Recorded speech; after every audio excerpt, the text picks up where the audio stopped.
Hey there, this is John from Heroes and Legends, and welcome to part 4 of our 5-part Modern Masters 2017 full set review. Today we're going to look at all of the red cards. We'll also look at some multicolor cards at the end and a few artifacts and lands to wrap things up today. Now, if you've been watching this series all along, you kind of know what to expect here. We're going to look at each card through a limited scope. As far as constructed goes, these are all reprints, so we kind of know where they fit already in those categories. So we're going to talk about how each of these cards are going to fit into the limited game. Now, in the first video, we went over all the archetypes that were designed into this environment. We're not going to go over all that again, but I did want to at least mention the ones that apply to red because you will be hearing them come up over and over again today. So we're going to look at each card and decide where it fits best when it comes to different archetypes such as black, red, Unearthed Sacrifice, red-green, Token Go Wide, Grixis Graveyard, Jund Sacrifice, and Naya Token Aggro. So those are going to be the main archetypes we'll be looking at. Alright, having said that, quickly before we get started, if you check out the description below, you'll find some links to our Amazon affiliate store. If you make any purchases through any of those links, a small percentage comes back to help support the channel. It really goes a long way. And secondly, you'll find links to Patreon, another way to support us. We're actually getting really close to our next Patreon goal, so check that out if you get a chance. But we got a lot of cards to look at, so let's get going. First, we have Ancient Grudge, and I'm actually glad they reprinted this one because you don't get a lot of opportunities to reprint this card considering it has flashback built in, and it sees a lot of modern play, even though it's not a very expensive card at this time. It's good to get more copies out there. I will say, though, for limited, it's a tad awkward because there's not a lot of targets for it in this limited environment. There's not too many artifacts in the set. Most of the time, you're just going to run into things like Signets. However, if you do have an opponent who is using Signets as a crutch for a 4, maybe even 5-color good stuff deck, then sideboard this in and you'll completely hose them and it will be a great card for you in that example. Other than that, and the only other major target you might occasionally see is like Basilisk Collar, which is a good card, but it's there if you need it for sure.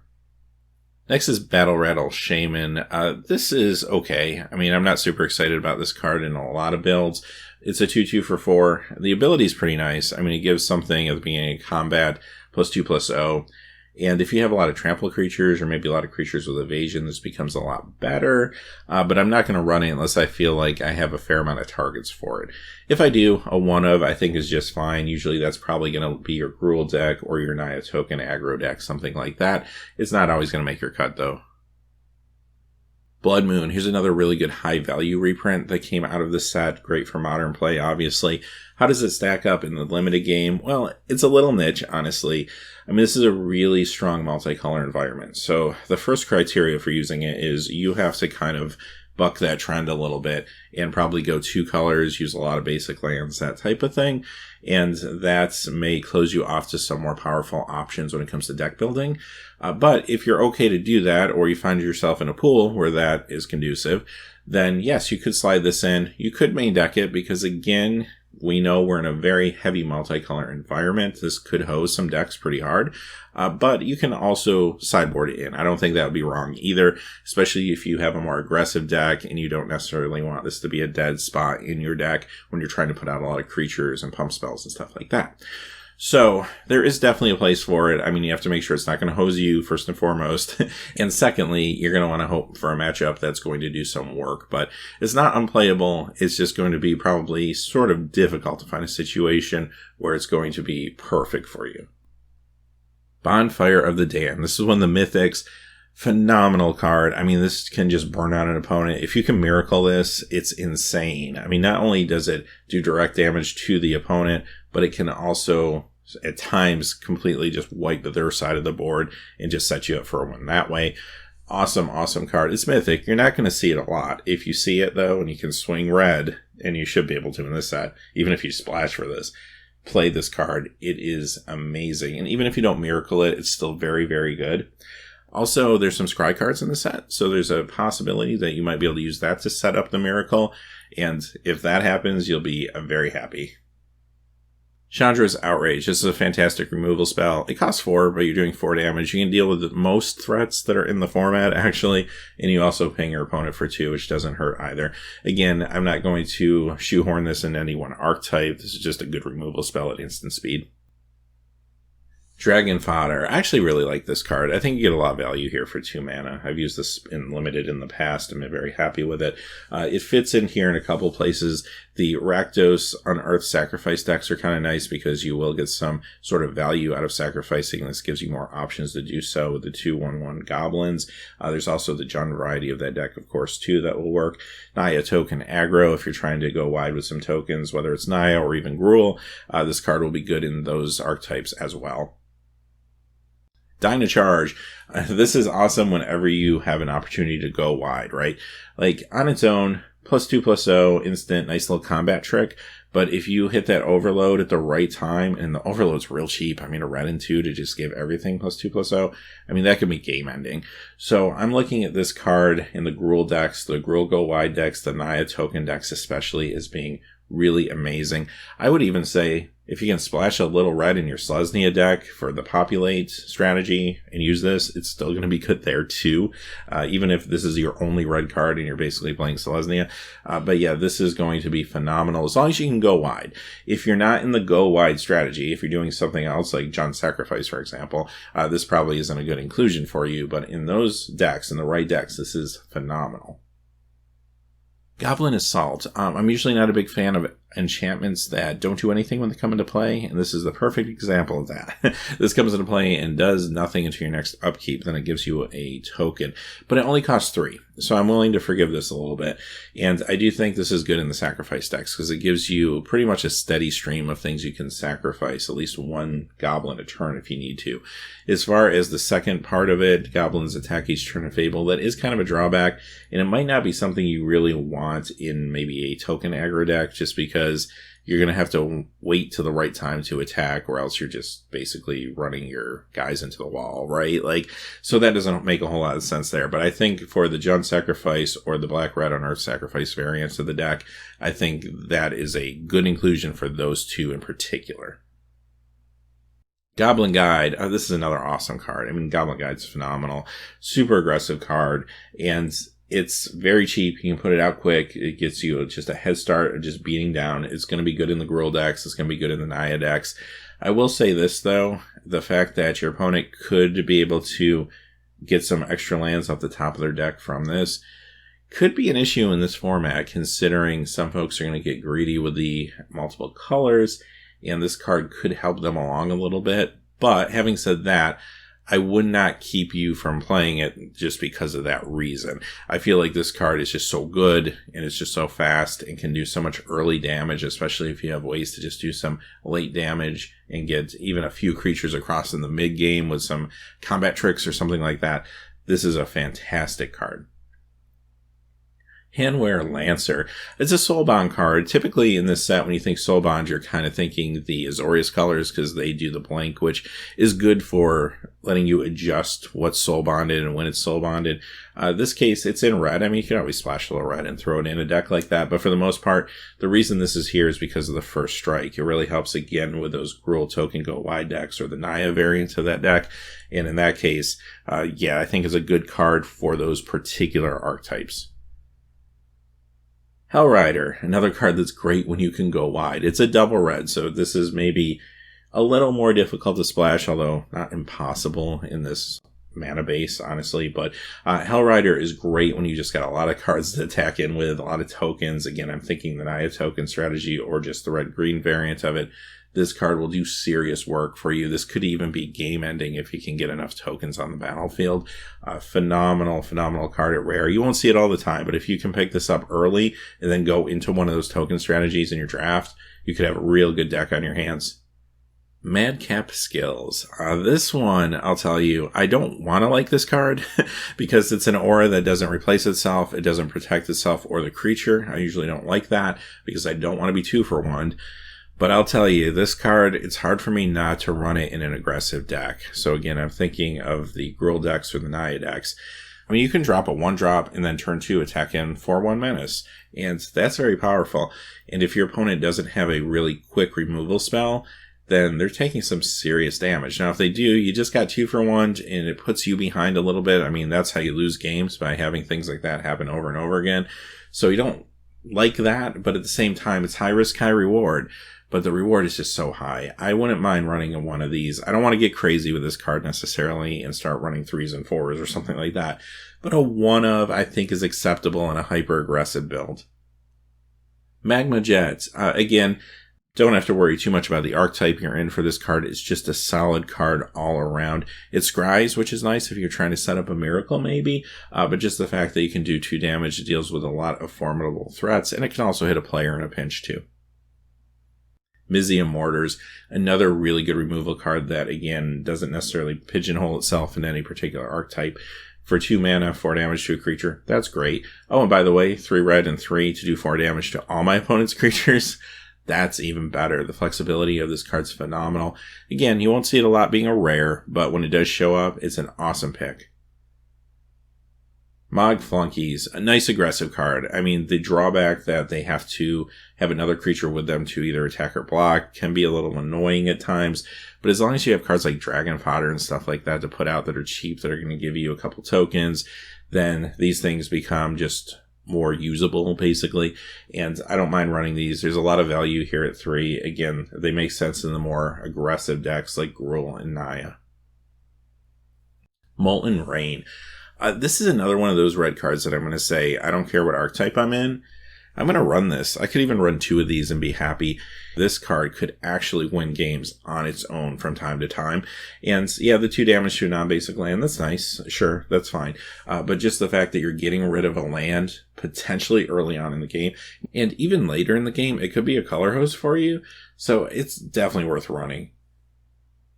Mud Button Torch Runner. I'm probably not running this card unless I'm in Jund's Sacrifice. Now, if I'm in that deck, I'm really happy to run this because I am able to sacrifice it and then also get some incidental value off of its ability.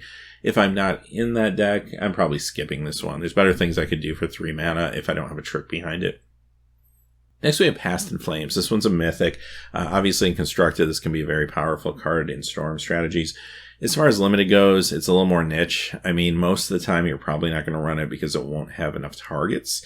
There are some occasions where you could find enough targets for this card. It also is a flashback card, so in Grixis Graveyard, which does happen to run probably a slightly heavier amount of instants and sorceries, this could be decent in certain builds of that particular archetype. Again, just because if you happen to mill it, then you still have the ability to play it from flashback.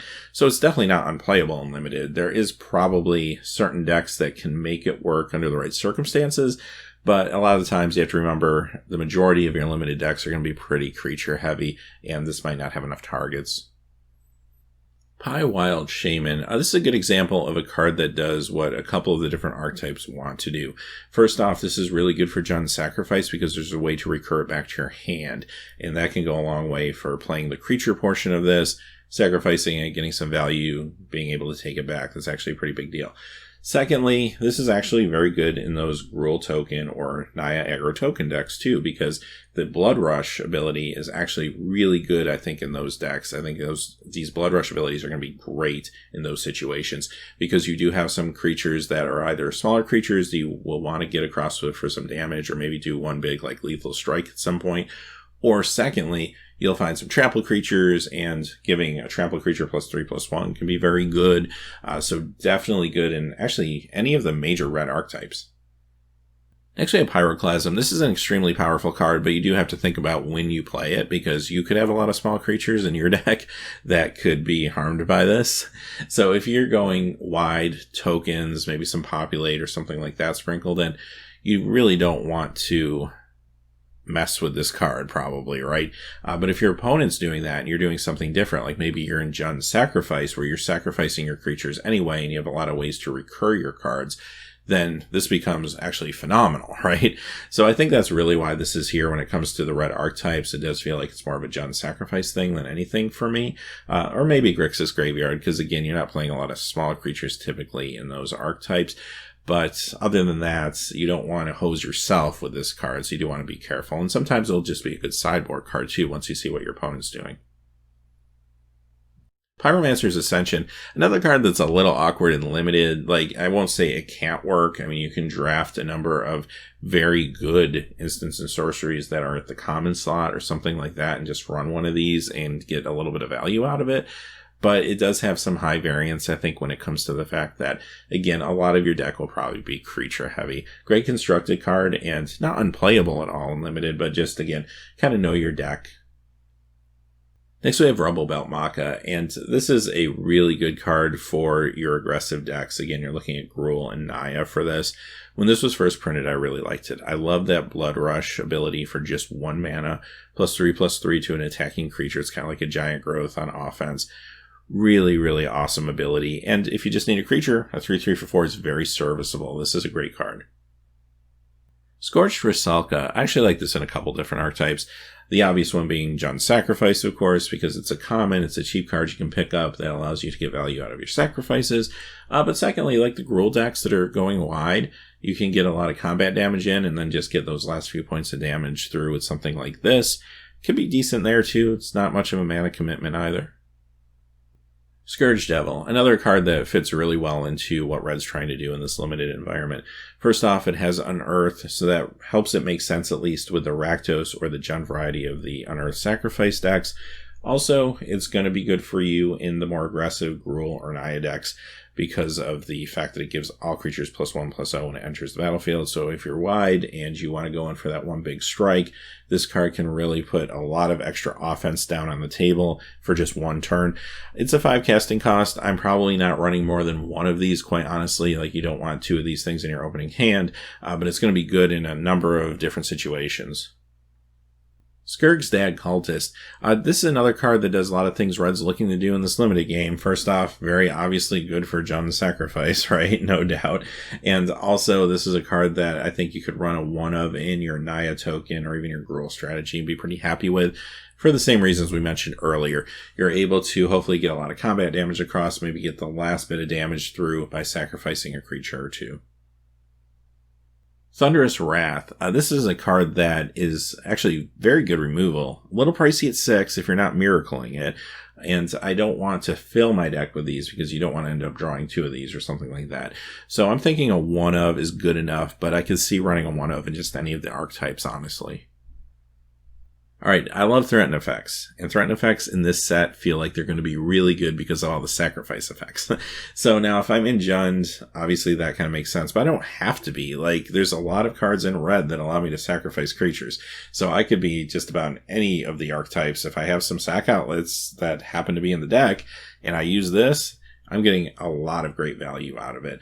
I take the creature, I attack in with it, I sacrifice it for some sort of value. It's amazing.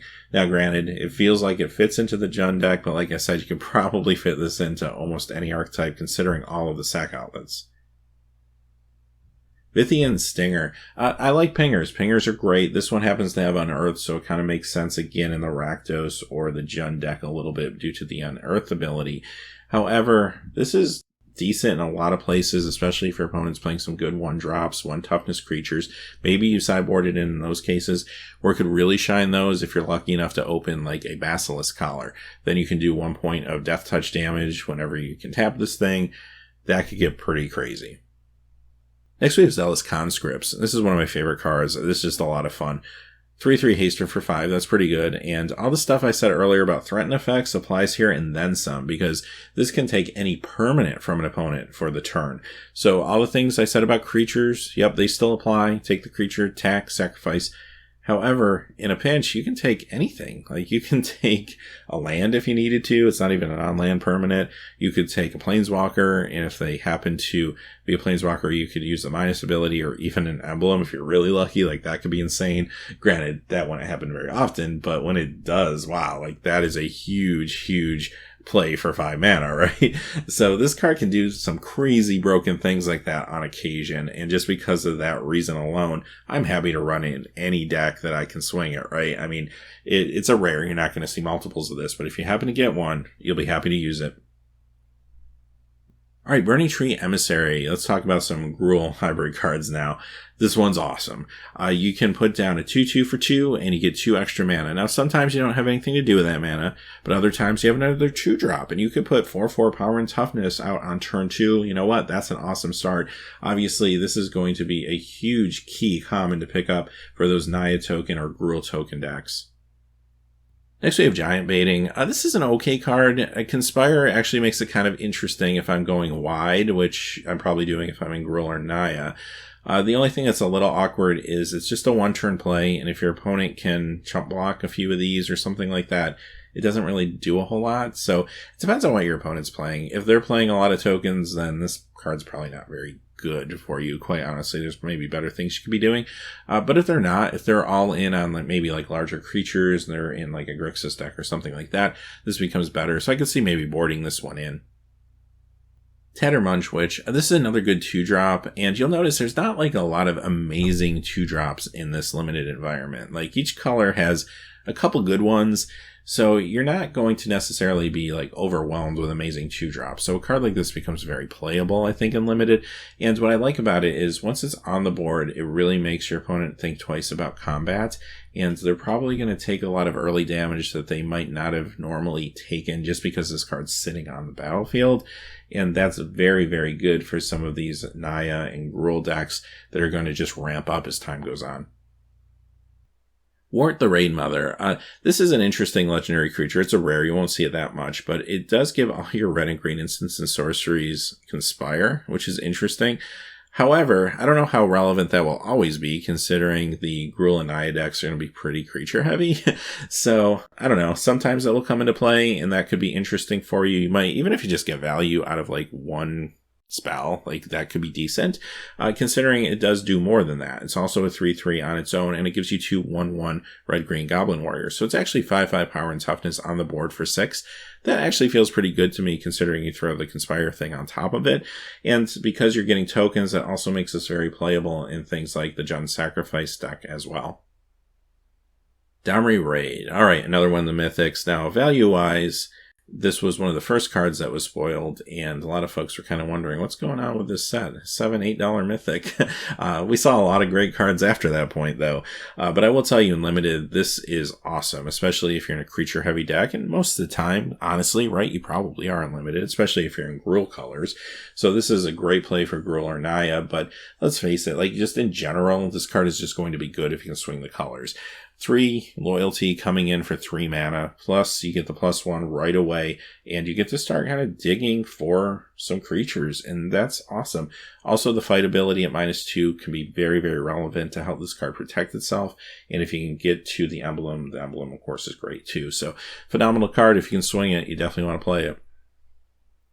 Gore Clan Rampager. This is a really good Blood Rush creature. First off, it's a 4/4 trampler as a creature, so if that's what you need on the board to really get your board state up, that's a very fine creature for 4. And on top of that, though, that Blood Rush for just 2 mana, +4/+4 and trample, is devastating. That's a huge surprise for folks when that comes out, and that can actually just help you end a game. It's an uncommon. You might even be able to pick up a couple of these in your deck. Really, really good card, especially for Gruul and Naya. Ground Assault. This is just a really strong removal card in these colors. Again, it doesn't matter what deck you're in, you know you're going to have lands. This card gets better as time goes on, but what's nice is it kind of curves with the game. If you need to get rid of a small creature on turn 2, you can. If you need to get rid of a large creature on turn 13, you can. Just another really solid removal spell, and it's a common. Gruul War Chant. Again, this is for when you go wide, giving all of your attacking creatures +1/+0 and menace. I said it earlier, I'm usually not a huge fan of enchantments that do nothing by themselves. However, this one, even though it costs 4, which really starts to get on the cusp of being pricey, I'm pretty confident that if I'm in one of these really go wide Gruul decks or something like that, that this is going to be awesome for me. So I don't mind running one of these. All right, let's move on to some Boros cards. Now, the way the set's designed, enemy colors honestly aren't really a thing that are baked in. Not to say that you couldn't build something around enemy colors, because again, your mana base is certainly there for it. But the first card is Boros Reckoner. 3/3 for 3, and you can pay to give it first strike. And even if you don't do so, you have the ability to pay to give it first strike, so your opponent has to take that into account during combat. Secondly, when this thing takes damage, the damage can be moved to another target creature or player. That's actually a pretty big deal. Again, your opponent really has to think about how they're blocking, or if they're blocking this creature. A lot of times the answer is going to be they're not blocking this creature, and you're going to be getting across with 3 damage just off a 3 drop. It's actually real good. Sky Knight Legionnaire, another good Naya card. This one is going to be for a 2/2 flying haste creature just for 3 mana. It's a common. I mean, these cards are a little fragile with 2 toughness, but at the same time, they can get some quick damage across. Sunhome Guildmage, again, another good card for Naya. It's not only going to let you pump your team on occasion, but also help you grow your team, which is exactly what you want to be doing in those colors. And it's an awesome 2-drop. 2/2 with a lot of great upside. Great mana sink for later in the game. Thundersong Trumpeteer. This is another decent 2-drop. A little fragile, but the ability to basically blank your opponent's best creature, whether that's on offense or defense, depending on how the game's going for you, can be quite good. Fiery Justice. This is actually a really good Naya card. And yes, it does give your opponent 5 life, or at least I should say up to 5 life, depending on how you distribute the damage. But at the same time, you can get rid of a lot of little creatures or one big problematic creature with this card, and it's all just for 3 mana. It's very, very good, actually. And finally, one last Naya creature, and it's just a beater, 5/4 for 3. It's super economical. Granted, it's 3 colors, which makes it a little harder to cast, but in this environment, I don't think that'll be a big deal. I think consistently, you can get this out maybe on turn 4, perhaps, and I think that's really good for a 5/4. All right, quickly, let's talk about some signets. We talked about these in depth in previous videos, so I won't go through it all again, but I did want to show you at least the Boros signet, as well as the Gruul signet. Next, we'll move on to the lands, and again, we have talked about these cycles in previous videos, so I'll go pretty fast. We begin with Arid Mesa, and of course, this being the fetch land. A lot of value to be had here. I mean, financially, a lot of value, but also gameplay-wise, a lot of value. You can go ahead and play this, tap it to fix your mana, probably the most common thing you'll do with it, but also sometimes populating your graveyard matters if you happen to be playing with a card like Tarmogoyf or something like that, which then you did real well that day in draft. But secondly, it also does things like go to your graveyard and you can perhaps recur it sometimes in some of the Jund strategies, stuff like that. So it definitely has its place. Really, really awesome cards to play with, not only for limited purposes, but also in constructed, obviously. Here's the guild gates for these colors. So you have Boros Guild Gate, Gruul Guild Gate, and finally our Tri-land for these colors. Your Naya Tri-land is Jungle Shrine. So having said that, those are the red cards for today. We're going to come back with one more episode tomorrow where we look at all of the green cards and we finish up the rest of the cards in the set. So until then, hey, thanks for watching. Please remember to like and subscribe, and have a great day. Hey, thanks for watching. This video is made possible by the generous support of viewers like you on Patreon. Check out the description below for links to our Patreon page as well as our Amazon affiliate store, where a small percentage of all sales will also help support the channel. Finally, if you haven't had a chance yet to subscribe, hit that subscribe button so you don't miss any new videos on Heroes and Legends. Talk to you again soon, and have a great day.